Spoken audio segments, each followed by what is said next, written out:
Welcome to The Last Breakfast. Please enjoy the video.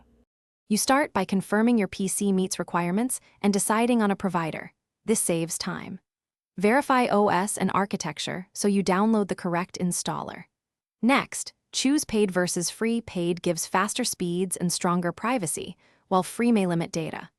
Make sure you have an email and payment method ready. Once done, open the provider's official download page and select the desktop client for your OS. This initial setup prevents version or license mismatches later.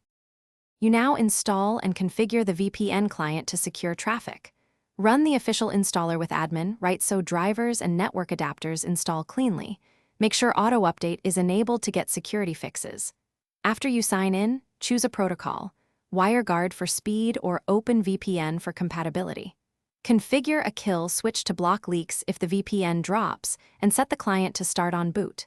Finally, pick a nearby server for performance, but keep a few alternative locations saved for testing. You finish by validating the connection and knowing one quick fix. First, confirm your IP and DNS changed and run a WebRTC leak test in your browser to ensure privacy.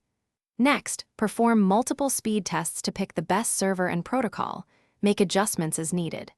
If things go wrong, restart the VPN adapter or the PC, switch protocols like WireGuard to OpenVPN, and temporarily disable conflicting firewalls or network managers.